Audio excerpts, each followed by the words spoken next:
अस्सलाम वालेकुम everyone, welcome to the community. आज की इस वीडियो में हम जिक्र करेंगे दुनिया में नज़र आने वाले दोहरे मयार के हवाले से। क्या आप लोग जानते हैं ग्रुप ऑफ 7 क्या है, जिसको हम G7 भी कहते हैं? G7 बड़े और तरक्की याफ्ता डेमोक्रेटिक कंट्रीज़ का एक ग्रुप है। ये कंट्रीज़ दुनिया के बड़े इकोनॉमिक और पॉलिटिकल इश्यूज़ पर बातचीत और कोलैबोरेशन करते हैं और सिक्योरिटी इश्यूज़ पर पॉलिसी बनाते हैं और ख़ास तौर पर global economy, trade, climate change और सिक्योरिटी के मामलों पर फोकस करते हैं। इन 7 मुल्कों में United states, Canada, United kingdom, France, Germany, Italy और जापान शामिल। इस बात से तो किसी हद तक आप लोग भी वाकिफ़ हैं कि यूक्रेन में जंग जारी है, लेकिन दुनिया की ताकतवर डेमोक्रेसीज़ ने मिलकर इस जंग ज़दा मुल्क के लिए एक नई माली मदद का ऐलान किया है। रशिया के यूक्रेन पर हमले के बाद G7 कंट्रीज़ यूक्रेन की मुसलसल मदद कर रहे हैं, जिसमें इंसानी मदद, फ़ौजी मदद और माली मदद शामिल है।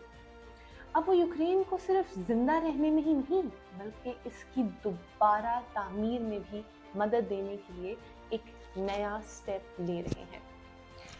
27 अक्टूबर 2024 को ये खबर मिलती है कि G7 लीडर्स ने कहा कि उन्होंने तकरीबन $50 बिलियन के कर्ज देने के तरीके पर इत्तेफाक कर लिया है और इन फंड्स की डिसइंबर्समेंट इस साल के आखिर तक शुरू करने का इरादा भी कर लिया है।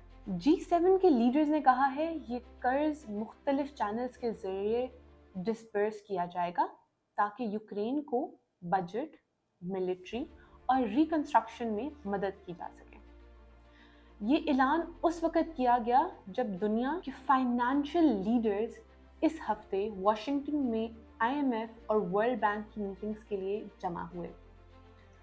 लीडर्स ने कहा हम अपने इस अज़म में मज़ीद हिम्मत हरगिज़ नहीं हारेंगे कि यूक्रेन को वो सपोर्ट दें जो इसे कामयाबी के लिए दरकार है। उन्होंने मॉस्को से अपने जंग ख़त्म करने और यूक्रेन को पहुंचाई गई नुकसान का अज़ाला करने का भी मुतालबा किया। इस हफ्ते US प्रेसिडेंट जो बाइडेन ने कहा कि G7 के पैकेज के तौर पर यूनाइटेड स्टेट्स यूक्रेन को $20 अरब कर्ज देगा जो इमोबिलाइज्ड रशियन सॉवरेन एसेट्स पर कमाए गए इंटरेस्ट से वापस लिया जाएगा। बाकी $30 अरब दूसरे G7 पार्टनर्स से आएंगे, जिनमें यूरोपियन यूनियन, ब्रिटेन, कनाडा और जापान शामिल हैं। ये $50 अरब का कर्ज एक अहम डेवलपमेंट है, लेकिन ये वेस्ट के दोहरे मयार को भी पूरी तरह से बेनकाब करता है।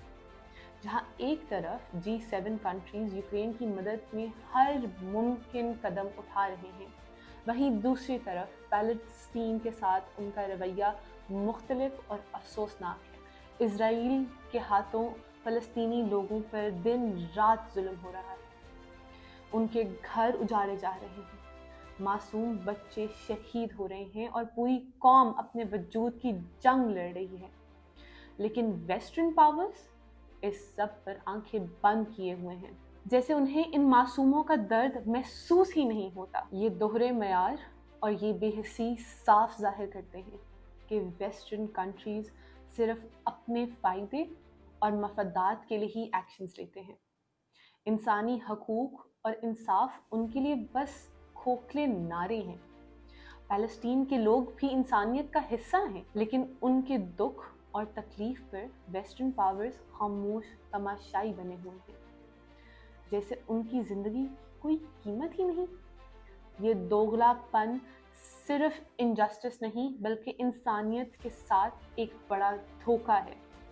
यहाँ यही सवाल पैदा होता है कि ये G7 कंट्रीज अपने प्रिंसिपल्स को हर कंट्री पर अप्लाई करती हैं या ये मेहरबानी सिर्फ गिनी चुनी कौमों के लिए है। इस सवाल के साथ मुझे दीजिए इजाज़त। अल्लाह हाफ़िज़।